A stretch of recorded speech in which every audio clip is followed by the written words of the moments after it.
Good morning everyone. हम BCom part second year में एबीएसटी paper cost accounting उसका chapter पढ़ रहे हैं, ओवरहेड कॉस्ट। हमने लास्ट क्लास में इसका एक लेक्चर हो चुका है इस चैप्टर का।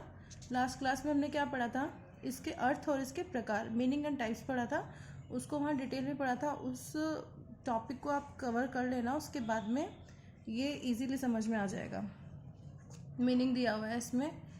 इनडायरेक्ट मटेरियल मतलब ओवरहेड क्या है, indirect material, indirect labour and direct expenses are together term as overhead. तीनों को मिला के क्या बोलते हैं, overhead. If these are incurred in the factory then they are known as factory overhead. अगर ये फैक्ट्री में खर्च होते हैं तो उनको हम बोलते हैं factory overhead. If incurred in administrative office then these are known as administrative overhead. अगर ये एडमिनिस्ट्रेटिव ऑफिस में इंकर होते हैं, वहाँ खर्च होते हैं, तो क्या होगा, ये एडमिनिस्ट्रेटिव ओवरहेड कहलाएंगे। And if incurred in selling distribution overhead, और अगर if incurred in selling distribution department, अगर ये सेलिंग एंड डिस्ट्रीब्यूशन डिपार्टमेंट पे मतलब विक्रय वितरण डिपार्टमेंट पे अगर खर्च होते हैं, वहाँ इंकर होते हैं ये, then these are known as selling and distribution overhead. ये लास्ट क्लास को मैंने शॉर्ट में समझाया है, डिटेल में समझने के लिए आपको वही पढ़ना पड़ेगा, लेक्चर 1। अब देखो इस चैप्टर में हमको क्या क्या पढ़ने जा रहे हैं हम। टॉपिक्स टू बी डिस्कस्ड, हमें क्या क्या पढ़ना है, टॉपिक्स टू बी डिस्कस्ड है। फर्स्ट है इसमें segregation of semi variable expenses. First है सेमी वेरिएबल एक्सपेंसेस का सेग्रीगेशन। तो सेमी वेरिएबल एक्सपेंसेस किसे कहते हैं और इसका सेग्रीगेशन का मतलब क्या है। देखो सेमी वेरिएबल एक्सपेंसेस इसे कहते हैं जो कि इसमें fix cost and variable cost दोनों का पोर्शन सम्मिलित होता है, दोनों का पोर्शन इसमें इंक्लूड होता है। तो उसको सेग्रीगेट करना होता है, उसको अलग अलग करके हमें कैसे कैलकुलेट करना है, कैसे क्या अलग अलग करना है, इसके लिए टॉपिक हम पढ़ेंगे। बाकी सेमी वेरिएबल एक्सपेंसेस किसे कहते हैं और इसमें जो सम्मिलित होता है कौन कौन सा, variable overhead and fixed overhead, वो किसे कहते हैं, मतलब परिवर्तनशील उपरिव्यय, अनिस्थायी उपरिव्यय और ये है अर्ध परिवर्तनशील उपरिव्यय। इस सबको डिटेल में लेक्चर 1 में समझाया हुआ है, आप वहाँ से उसको पढ़ लेना। और सेग्रीगेशन करना भी वहाँ समझाया हुआ है, लेकिन फिर भी एक बार मैं यहाँ पे समझा दूंगी आप नोट्स के साथ में। सेकंड है यहाँ पे हमारा टॉपिक इसमें treatment of production oblique factory overhead. तो प्रोडक्शन ऑफ फैक्ट्री ओवरहेड है, उसमें कौन से सब टॉपिक्स आएंगे उसके ट्रीटमेंट के लिए। Primary distribution of overhead, second है सेकेंडरी डिस्ट्रीब्यूशन ओवरहेड, थर्ड है recovery rate of production overheads and fourth है treatment of under recovery and over recovery of production overheads. Third है treatment of administrative overheads and fourth है treatment of selling distribution overhead. तीनों तरह के overheads है, जो factory and administrative, selling distribution overhead, तीनों का हम ट्रीटमेंट देखेंगे। और ये जो फैक्ट्री ओवरहेड है इसमें 4 सब टॉपिक्स है, तो इसमें भी जो इम्पोर्टेंट है हमारे जो सिलेबस में है उसको पढ़ेंगे हम। इनमें से जो भी सिलेबस में आ रहा है उनको पढ़ेंगे। इसमें फर्स्ट देखते हैं हम segregation of semi variable expenses. ये है सेमी वेरिएबल एक्सपेंसेस, उसका सेग्रीगेशन कैसे होगा। इसका मतलब सेग्रीगेशन मतलब fix portion and variable portion. इस सेमी वेरिएबल खर्चे में जो फिक्स पोर्शन है और वो वेरिएबल पोर्शन, उन दोनों को कैसे कैसे अलग अलग किया जाएगा। Semi variable expenditure means an expenditure whose one portion is fully variable and other portion is fully fixed. Example क्या है इसमें, और क्या है एग्जाम्पल, और telephone bill in which the monthly rent portion is completely fixed, fully fixed है। Monthly rent किससे related है, टाइम से। जो भी खर्चा टाइम के साथ रिलेटेड हो उसको फिक्स नेचर का बोलते हैं हम। तो ये फिक्स नेचर का हो गया ये जो मंथली रेंट है। और जो खर्चा प्रोडक्शन से या एक्टिविटी से रिलेटेड हो तो उसको हम बोलते हैं वेरिएबल ओवरहेड।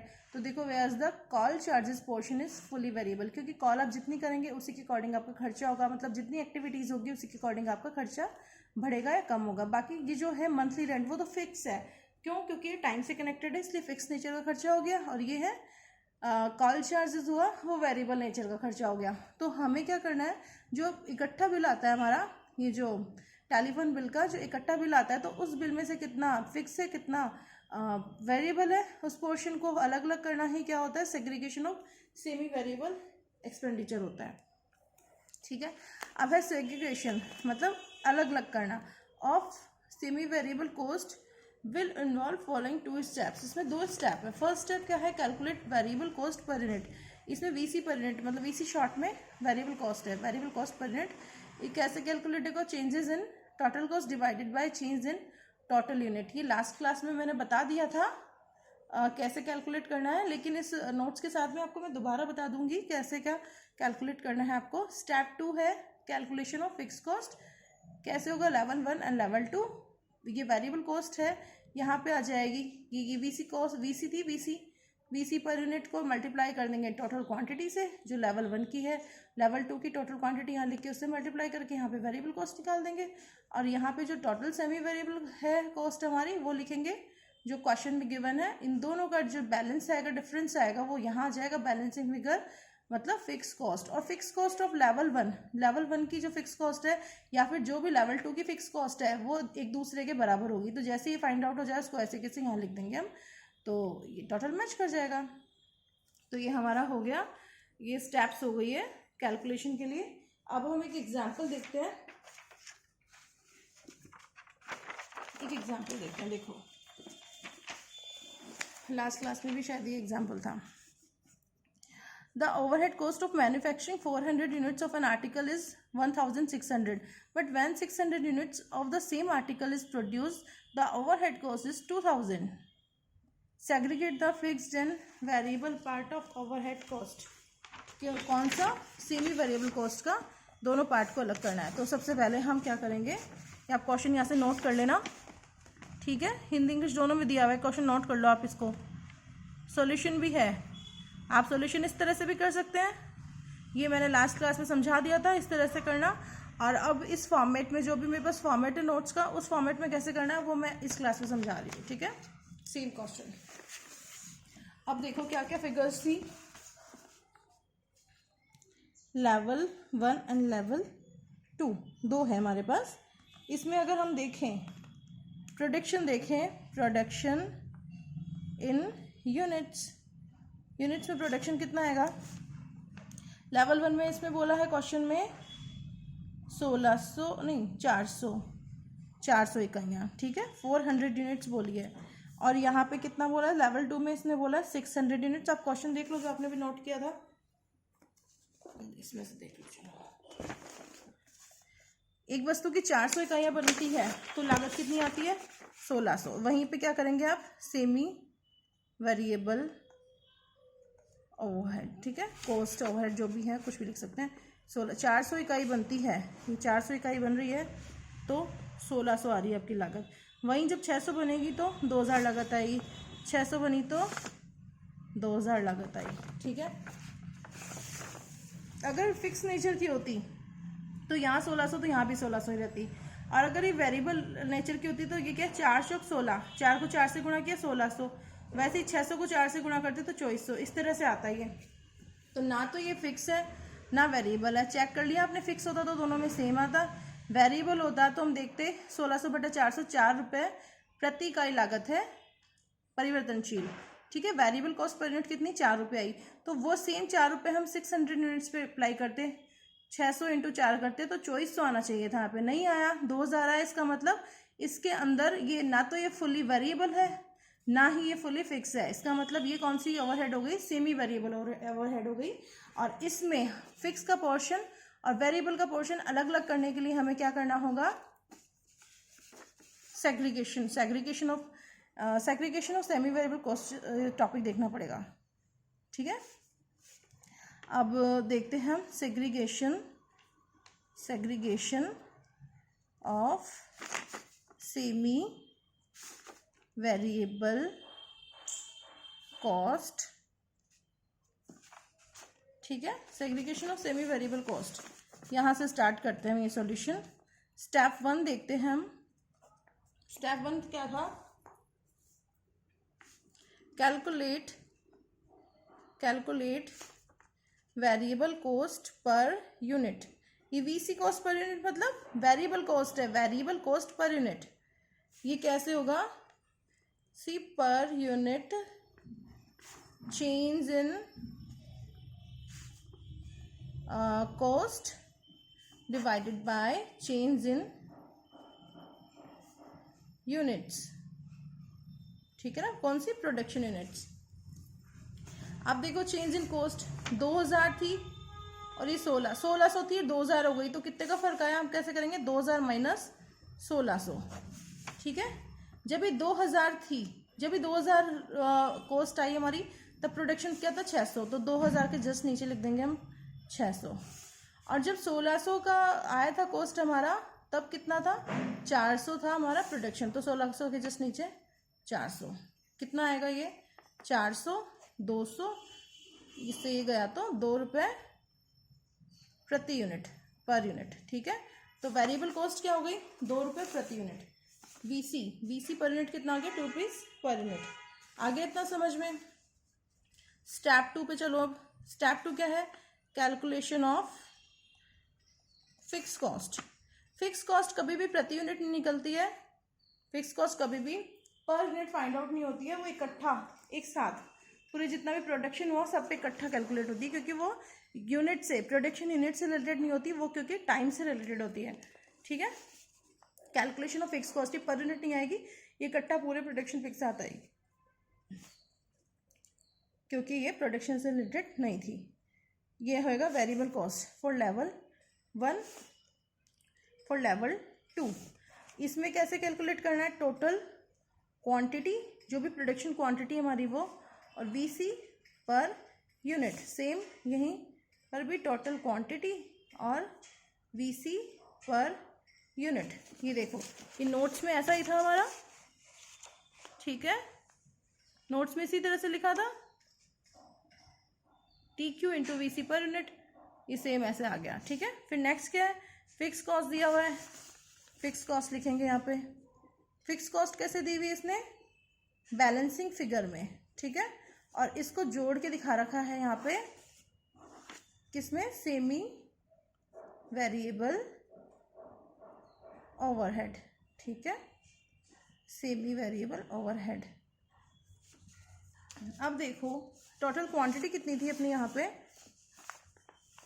टोटल क्वांटिटी थी अपनी यहाँ पे 400 और लेवल 2 में 600, तो यहाँ हो गई 400 यूनिट्स और ये यहाँ पे है 600 यूनिट्स, ठीक है।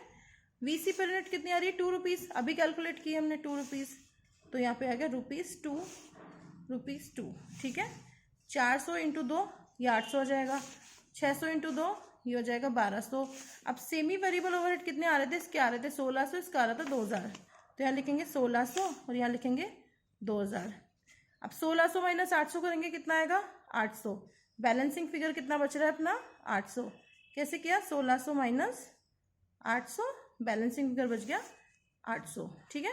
अब मैंने बताया था ना आपको यहाँ पे कि जो फिक्स कॉस्ट ऑफ लेवल 1 है, लेवल 1 की जो फिक्स कॉस्ट है वही क्या होती है? लेवल 2 की फिक्स कॉस्ट होती है, ठीक है। या फिर लेवल 2 की जो फिक्स कॉस्ट आएगी वही लेवल 1 की फिक्स कॉस्ट आएगी, क्योंकि फिक्स कॉस्ट टाइम से संबंधित होती है, ना कि प्रोडक्शन से। जब तक कि एक 100% कैपेसिटी तक प्रोडक्शन होगा तब तक क्या होगा? फिक्स कॉस्ट हमारी चेंज नहीं होती है। जैसे ही 100% कैपेसिटी से ऊपर अगर हम करते हैं, उस कैपेसिटी से ऊपर अगर प्रोडक्शन करते हैं, तो हमारे फिक्स कॉस्ट में फ़र्क आता है। तो हम ये मानेंगे यहाँ पे प्रोडक्शन कैपेसिटी 100% में ही चल रहा है सब कुछ। तो ये 800 हो गया, और ये हमारा 800 यहाँ पे आ जाएगा, 800 1200 का टोटल करो, 2000 अपने आप आ गया। तो ठीक है, समझ आ गया। ये हो गया हमारा सेग्रीगेशन। अब हम बता सकते हैं इस 1600 में, जो ये 1600 थी, 1600 में फिक्स कॉस्ट कितनी थी और वेरिएबल कॉस्ट कितनी थी? 2000 में फिक्स कॉस्ट कितनी है, वेरिएबल कॉस्ट कितनी है? वेरिएबल कितनी है देखो इसमें, 1200 800, ये हो गई 1200 और ये हो गई 800। इसी तरह से इसमें ये 800 थी और ये भी 800 थी, ठीक है। ये हमें फाइंड आउट करना था इस क्वेश्चन में कि फिक्स वो वेरिएबल कितना है, इसमें फिक्स वेरिएबल कितना है, जो कि हमने इसको कर लिया है यहाँ पे कैलकुलेट। आप इसको लिख लेना सॉल्यूशन वीडियो पॉज करके।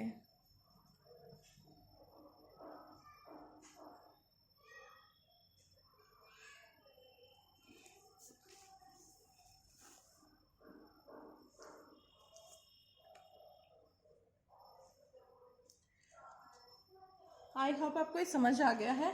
अब हम इसका टॉपिक 2 देखते हैं। यही था हमारा टॉपिक 1 सेग्रीगेशन। ये लास्ट क्लास में भी पढ़ा था, इस क्लास में भी हमने समझा दिया है। जो भी अच्छे से समझ में आया वो ही देख के समझ लेना आप। सेकंड है treatment of production oblique factory overhead. इसमें फर्स्ट देखते हैं हम टॉपिक 2 का ए देखते हैं हम, primary distribution of overhead.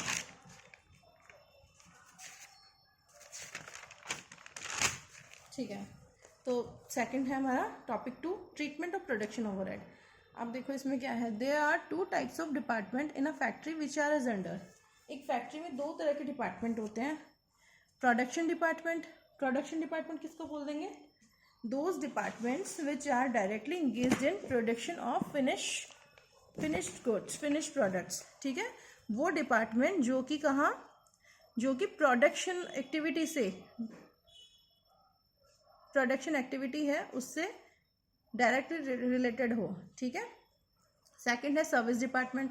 Service department ये होते हैं जो खुद प्रोडक्शन नहीं करते हैं, लेकिन जो प्रोडक्शन डिपार्टमेंट होते हैं उनको प्रोडक्शन करने में हेल्प करते हैं। ठीक है, कैसे, those departments which are not engage in production of finished goods, they just provide their services to the production department to enable them to work properly, such as stores department, repair maintenance department, accounts department and canteen etc. ठीक है, तो क्या हुआ, ये खुद से service department service देते हैं, किसको देते हैं, प्रोडक्शन डिपार्टमेंट को। किसके लिए, ताकि इसका प्रोडक्शन अच्छे से होता रहे, इसमें जो भी प्रोडक्शन चल रहा है अच्छे से होता रहे। जैसे कि मान के चलो हम बनाते हैं पेन बनाते हैं हम। ठीक है, हमारी एक फैक्ट्री में पेन बन रहे हैं, तो जो पेन बन रहे हैं प्रोडक्शन डिपार्टमेंट्स में, ठीक है, एक में पेन बन रहा है प्रोडक्शन डिपार्टमेंट 1 में, प्रोडक्शन डिपार्टमेंट 2 में बन रहा है हमारा पेंसिल। ठीक है, एक में पेन एक में पेंसिल बन रहा है, पेंसिल बन रही है। तो अब उसमें क्या होगा, सर्विस डिपार्टमेंट क्या हुई, जैसे हमारे वहाँ पे कैंटीन हुई। ठीक है, कैंटीन क्या करेगी, वहाँ के जो वर्कर्स है वो लोग खाना पीना खा के आएंगे और खाने की सुविधा देगी, तो वो फिर से उनको एनर्जी मिलेगी काम करने के लिए और वो अच्छे से यहाँ पे प्रोडक्शन डिपार्टमेंट में काम कर पाएंगे। तो ये कैंटीन क्या सर्विसेज प्रोवाइड करती है, खाना पीना ये सब जो भी है। और इसी तरह से स्टोर्स डिपार्टमेंट क्या, यहाँ से जो भी है यूज टूल्स वगैरह जो भी होते हैं और वो भी जो भी इसमें प्रोडक्शन में काम आ रही है चीज़ें, वो सब यहाँ से मिल जाती है।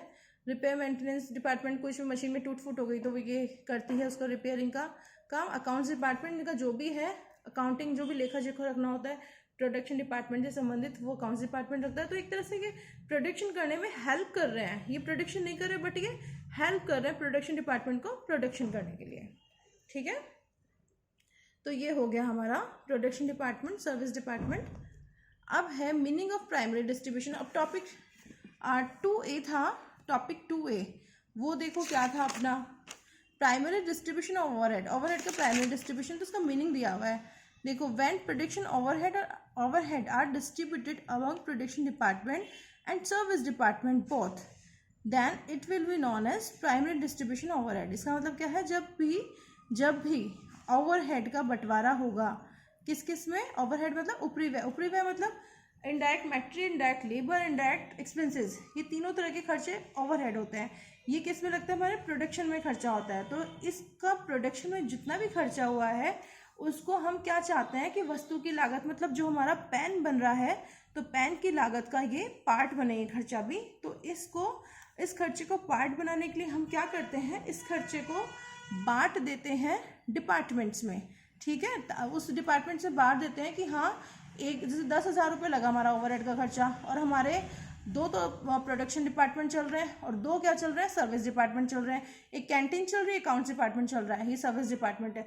तो क्या करें, और एक में पेन बन रहा है, एक में पेंसिल बन रही है, 2 प्रोडक्शन डिपार्टमेंट हो गया। तो 10,000 का खर्चा आया, तो हमने कोई भी उचित आधार पे, कोई भी रीजनेबल बेसिस पे, वो बेसिस क्या होते हैं, जो भी बेसिस है वो सभी बताएंगे आपको कि किन बेसिस पे आपको इनका खर्चे का बंटवारा करना है। तो हमने माना कि चलो बराबर बंटवारा कर देते हैं चारों डिपार्टमेंट में, तो हमने 2500 चारों डिपार्टमेंट में बांट दिया। तो ऐसा क्यों बांटा जाता है खर्चे को, इसलिए बांटा जाता है वहाँ पे जितने भी पेन प्रोडक्शन होंगे, जैसे मान लो 2500 का खर्चा आपने प्रोडक्शन 1 में बांटा, ठीक है, और मेरे वहाँ पे बन रहे हैं 1000 पेन बन रहे हैं, तो पर पेन 2.5 रुपये की ओवरहेड मेरी कॉस्ट आ गई। जैसे मान लो ये पेन था मेरा 10 रुपये का इसमें डायरेक्ट मटेरियल, डायरेक्ट लेबर और डायरेक्ट एक्सपेंसेस का खर्चा था 10 रुपये। 2.5 रुपये आ गया इनडायरेक्ट नीचे का खर्चा जो कि ओवरहेड है, तो 12.5 की मेरी लागत पड़ गई। वरना मेरी अगर डायरेक्ट नेचर का तो सिर्फ 10 रुपये का पड़ रहा था, लेकिन डायरेक्ट का पोर्शन ऐड करते 12.5 रुपये का आ गया मेरा ये पेन की कॉस्ट। तो इसलिए करते हैं ताकि कॉस्ट की हमको मार्केट से रिकवरी हो जाए, हम अपनी पॉकेट से नहीं देंगे ओवरहेड का खर्चा, वो भी हम ग्राहक से ही वसूल करेंगे। इसलिए इन डिपार्टमेंट्स में हमें क्या करना होता है, खर्चे को बांटना होता है ताकि यहाँ से खर्चे की रिकवरी हो। ठीक है, तो क्या करते हैं, जो भी ओवरहेड होता है उसको दोनों डिपार्टमेंट में, प्रोडक्शन एंड सर्विस दोनों डिपार्टमेंट में बांट दिया जाता है उसको, और इस तरह से बंटवारा होता है, उसको क्या बोलते हैं, primary distribution of overhead. Second है meaning of secondary distribution. Primary distribution समझ आ गया, सेकेंडरी डिस्ट्रीब्यूशन क्या होगा, सेकेंडरी डिस्ट्रीब्यूशन है, आप इस तरह से देख लो, नोट्स आप नोट कर लो।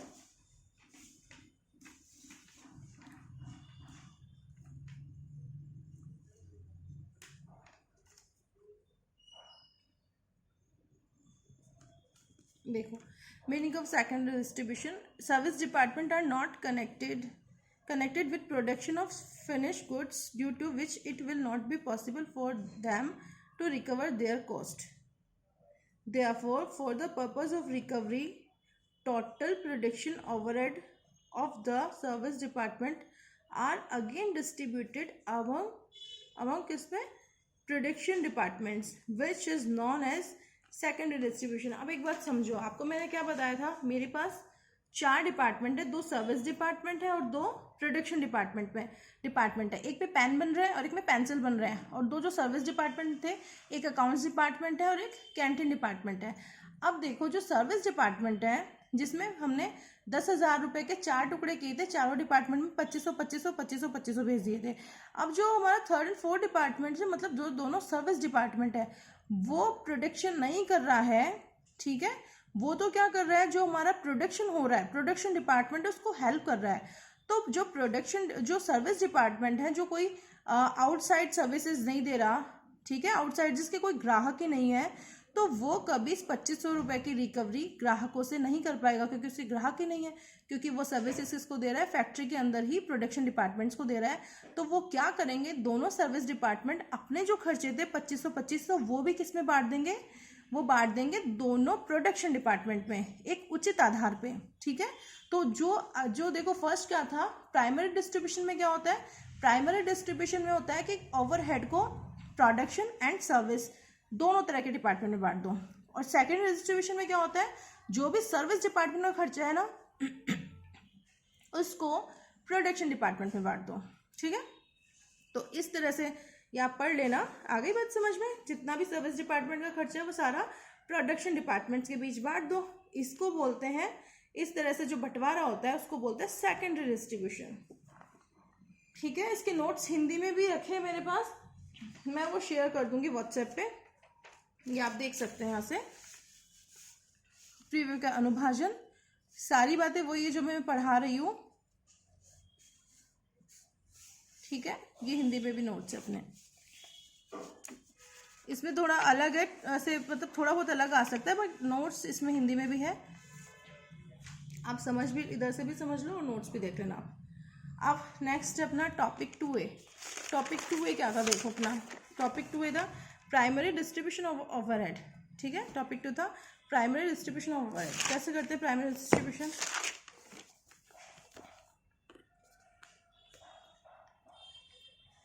there are a number of overheads which are incurred in the factory. Every expenditure will be analyzed on the basis of its nature, and then it will be distributed on such basis. Some of the example of factory expenses and their basis of distribution are as under। देखो, एक बोल रहे थे ना, मैंने बोला था कि हम जो भी खर्चा होगा, जो भी ओवरहेड होगा, उसको एक उचित आधार पे, एक रीजनेबल बेसिस पे क्या करेंगे, हम उसको प्राइमरी डिस्ट्रीब्यूशन के केस में उसको क्या करेंगे, हम बांट देंगे all service and production departments में। तो वो बेसिस क्या होगा, वो बेस क्या है खर्चे को बांटने का, एक्सपेंडिचर। देखो, इस नाम के एक्सपेंडिचर होंगे, उसको इन बेसिस पे बांटना है। ठीक है, इनडायरेक्ट मटेरियल है, और डायरेक्ट मटेरियल के बेस पे बटेगा, इनडायरेक्ट लेबर के बेस पे, रेंट ऑफ बिल्डिंग के रेंट है। ठीक है, तो वो ज़मीन का कितना एरिया कवर कर रहा है, जैसे मान लो एक बिल्डिंग है अपने पास, उसमें चारों डिपार्टमेंट बने हुए हैं। ठीक है, तो कौन सा डिपार्टमेंट, जैसे मान लो वो है हमारा जो भी है 1000 गज का मान के चलो आप, ठीक है। तो उसमें जैसे मान लो 250 गज सबके पास है, चारों डिपार्टमेंट के पास में, तो अपना वो हो गया floor area. Repair to building, उसके बिल्डिंग की रिपेयर होगी, वो भी क्या है, किस डिपार्टमेंट के पास में कितना फ्लोर एरिया, मतलब आंगन का कितना हिस्सा, कितना भाग है, तो उस हिसाब से हो जाएगा। डेप्रिसिएशन ऑन बिल्डिंग में फ्लोर एरिया मतलब जमीन का कितना भाग है, ठीक है, उस कौन से डिपार्टमेंट के पास में कितनी ज़मीन है, कितनी ज़मीन पे उसका डिपार्टमेंट बना हुआ है प्रोटेक्शन का या सर्विस का, उस आधार पे बटेगा खर्चा चारों में। इंश्योरेंस ऑफ बिल्डिंग भी फ्लोर एरिया, मतलब बिल्डिंग से रिलेटेड सब कुछ फ्लोर एरिया पे आ रहा है। और है फिर अपना जनरल लाइटिंग, ठीक है। जनरल लाइटिंग मतलब expenses of normal human consumption lighting, मतलब नॉर्मल जो ह्यूमन कंजम्पशन के लिए यूज़ आ रहा है, मशीन्स के लिए नहीं। तो ये आएगा नंबर ऑफ लाइट पॉइंट्स और फ्लोर एरिया। तो लाइट पॉइंट्स जो है अपने लाइट्स वगैरह जिसमें अपने बल्ब लगते हैं, वो लाइट पॉइंट्स काउंट करके कर लेंगे हम, उसमें खर्चा से 12,000 का खर्चा आया, और लाइट पॉइंट्स अपने पास कितने हैं, टोटल 12, ठीक है, टोटल 12 है अपनी फैक्ट्री में। और हमारा जो प्रोटेक्शन डिपार्टमेंट 1 था उसमें कितने 5 बल्ब के लिए पॉइंट्स लगे हुए हैं, तो 12,000 बटा 12 इंटू 5 मतलब 5,000 का खर्चा प्रोटेक्शन डिपार्टमेंट 1 में आ जाएगा। और अगर लाइट पॉइंट्स आपको क्वेश्चन में नहीं दिए हुए हो, इसकी इन्फॉर्मेशन नहीं दी हो, तो आप क्या करेंगे, फ्लोर एरिया, ज़मीन का कितना भाग है प्रोडक्शन डिपार्टमेंट 1 के पास में, उसके आधार पे बांट देंगे चारों डिपार्टमेंट्स में एक रेशियो बना के। कैंटीन एक्सपेंसेस, सुपरविजन के जो भी चार्जेस है वो नंबर ऑफ वर्कर्स से रिलेटेड है। कैंटीन में वर्कर कितना क्या खाना पीना, तो वर्कर से रिलेटेड है। सुपरविजन सुपरवाइज करने के लिए ही तो मतलब वर्कर्स का सुपरविजन के लिए तो सुपरवाइजर्स लगाए जाते हैं, तो ये खर्चा इससे रिलेटेड है। डेप्रिसिएशन ऑन प्लांट का खर्चा, प्लांट पे डेप्रिसिएशन वो प्लांट की वैल्यू पे डिपेंड करेगा। रिपेयर वो भी प्लांट की वैल्यू पे। इंश्योरेंस वो भी वो प्लांट की वैल्यू पे। Rates and taxes of building पे जो भी टैक्स और रेट लगेगी वो फ्लोर एरिया, मतलब बिल्डिंग का खर्चा फ्लोर एरिया पे डिपेंड है, प्लांट का खर्चा वैल्यू ऑफ प्लांट पे डिपेंड है, इस पे बेस्ड है ना, इस पे ये इसका बेसिस है। अब है रेट्स एंड टैक्सेस, ये क्या आएगा, टोटल वैल्यू ऑफ असेट्स, अगर ये गिवन हो तो फर्स्ट ये लो, अगर ये नहीं दिया हो तो total capital value of assets ही दी हुई होगी, ठीक है। इन दोनों से जो भी दिया हुआ, अगर टोटल वैल्यू ऑफ असेट्स दी हुई है तो इस आधार पे बांटेंगे खर्चा, अगर ये नहीं दी हुई हो तो हम total capital value of assets के आधार पे इसका खर्चा बांटेंगे। अब है 14 insurance, total value of assets. Insurance किसका, प्लांट का। इंश्योरेंस ऑफ बिल्डिंग हो जाता तब तो क्या था, फ्लोर एरिया। इंश्योरेंस सिर्फ इंश्योरेंस लिखा हुआ हो तो भी टोटल वैल्यू ऑफ असेट्स का आ जाएगा, ठीक है। और ओनली इंश्योरेंस लिखा हो तो total value of assets. Insurance of plant बोला हो तो वैल्यू ऑफ प्लांट का, प्लांट बेसिस पे बांटना है। डेप्रिसिएशन लिखा हुआ ऑनली तो टोटल वैल्यू ऑफ असेट्स। और if फ्यूल एंड हीट दिया हुआ हो तो रेडिएटर सेक्शंस, और पावर जो दिया हुआ हो तो ये क्या है, कैपेसिटी आवर्स, मशीन कैपेसिटी, ये CAP है, कैपेसिटी है, मशीन कैपेसिटी और मशीन आवर्स, मशीन कैपेसिटी, ठीक है, मशीन कैपेसिटी और मशीन आवर्स, इस बेसिस पे खर्चा लगेगा अपना पावर का खर्चा। और है जनरल ओवरहेड के नाम से कोई खर्चा हो या सन्ड्री ओवरहेड हो या अदर ओवरहेड के नाम से खर्चा हो तो उसको किस बेसिस से बांटना है, डायरेक्ट वेजेस और लेबर। डायरेक्ट वेजेस से बांटो, डायरेक्ट वेजेस नहीं दिख रही है आपको वहाँ पे क्वेश्चन में, तो लेबर आवर्स के बेसिस से बांटो, अगर ये भी ना दी हुआ हो क्वेश्चन में तो मशीन आवर्स के बेसिस से बांटो। इन तीनों बेसिस से बढ़ता है खर्चा, ठीक है। ये वाला हमारा हो गया है खर्चा। और देखो ये है पॉइंट, ये आपके वैसे काम का नहीं है, आपके नहीं आएगा इतना डेप्थ में, बाकी आप देख सकते हो। अगर क्वेश्चन में लाइट एंड पावर एक्सपेंडिचर दिया हुआ हो तो वो क्या मानते हैं हम, जो पहले नाम दिया हुआ वही मानते हैं, तो लाइटिंग एक्सपेंडिचर बोलेंगे उसको, ठीक है। और लाइटिंग के लिए कौन सा है बेसिस, उसके अकॉर्डिंग होगा वो खर्चा। और दूसरा है पावर एंड लाइट एक्सपेंसेस दिया हो तो पहला क्या नाम है, पावर का है, तो उसको हम क्या मानेंगे, कैसे ट्रीट करेंगे, पावर एक्सपेंडिचर को पावर एक्सपेंडिचर मानेंगे। और उसका खर्चा किस बेसिस से बढ़ेगा, इस बेसिस पे। और लाइटिंग का खर्चा किस बेसिस से बढ़ रहा था, इस बेसिस पे। तो ये आप देख लेना जो भी दिया हो, ये इंपॉर्टेंट इतना नहीं है आपके लिए, बाकी ध्यान रख लेना ये टॉपिक।